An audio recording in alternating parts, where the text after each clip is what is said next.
A really important aspect for us to realize during this training is that awareness is key.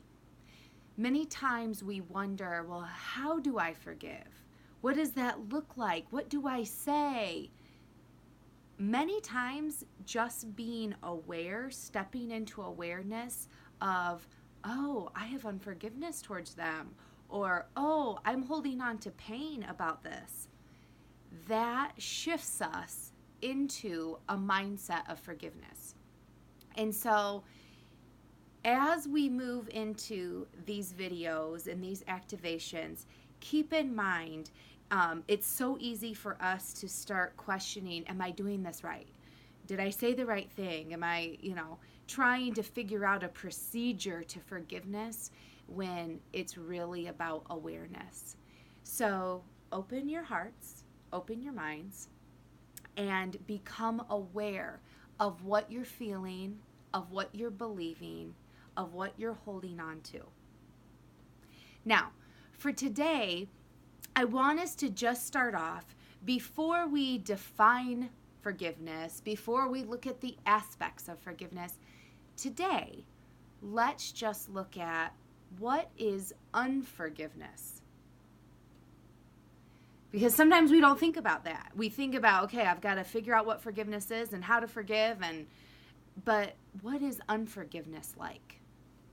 And so I love this example. I use it very often, and I want us to just sit with this today. There is an ancient Roman practice, and you can study it online. I'm just going to give you a brief explanation of it, but there were many gruesome practices and punishments in ancient Rome and just in the ancient world. But one in particular, a punishment for criminals. And not just murderers, but it just kind of varied. But one of the punishments for criminals in ancient Rome was they would take a dead corpse, so a dead body, and they would tie it to the criminal. So if I committed a crime, specifically murder, but it wasn't always murder. So let's say I murdered someone. Instead of putting me in jail, or, cutting my head off or hanging me or something like that, which still seems pretty bad, what they would do is they would take like that dead corpse and they would tie it to me. Face to face, hand to hand, chest to chest, leg to leg, foot to foot. Right here. And they would say, now go. You're free to go. Live your life. But I want you to imagine trying to live life with a dead corpse tied to you. Now, it was actually the most cruel, disgusting punishment they could give someone. It was an agonizing death. It took weeks. And so to imagine walking around for weeks with a dead body, the smell, the decay. And what would actually happen is as that body would decay, as maggots and things started to thrive in that body, it would start to decay the living person. And the two flesh would start to kind of fuse together. And the rot of the death would rot the living body. It was slow. It was agonizing. It was painful. Besides that, I imagine that it affected the relationships around that person. Because do you want to sit down and have dinner with someone who's tied to a dead body? Probably not. So they were ostracized and they were dying this painful, torturous death. I think that's the best example of what's unforgiveness like. When we hold on to unforgiveness, when we hold on to pain and resentment and bitterness and anger, it's like we've got this rotting flesh face to face and chest to chest and hand to hand and leg to leg. It affects every aspect of our life. It's slow and it's painful.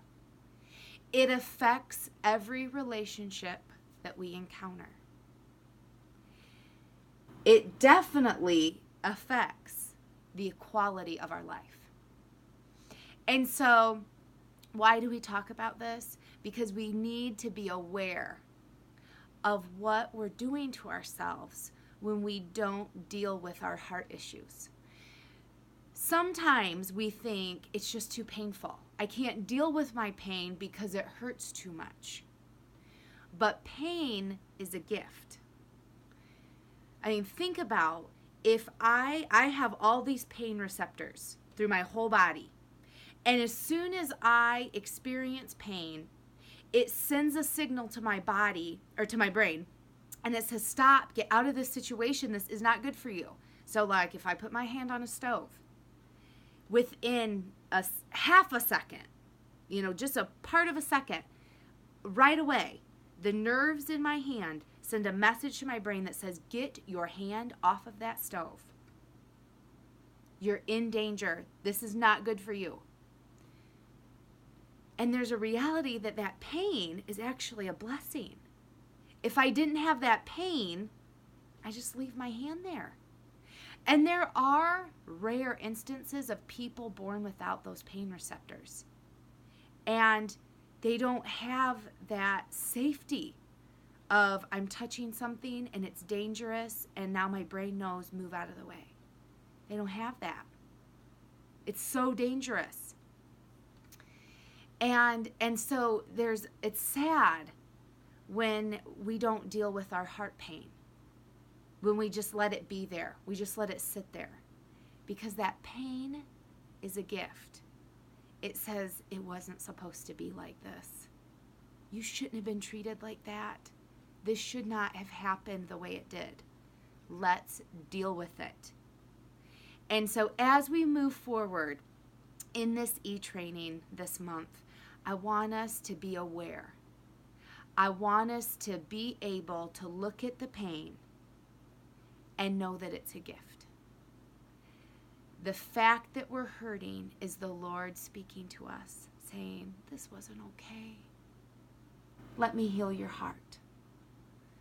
Let's get the dead body unchained from us. And so for today, let's just sit with the Lord. Let's just ask, what do I have chained to me? Is there pain in my life that I just haven't wanted to deal with? Let's talk to Him about that. Let's use that as a place to start with, to become aware of, so that we can move forward in forgiveness. Be blessed.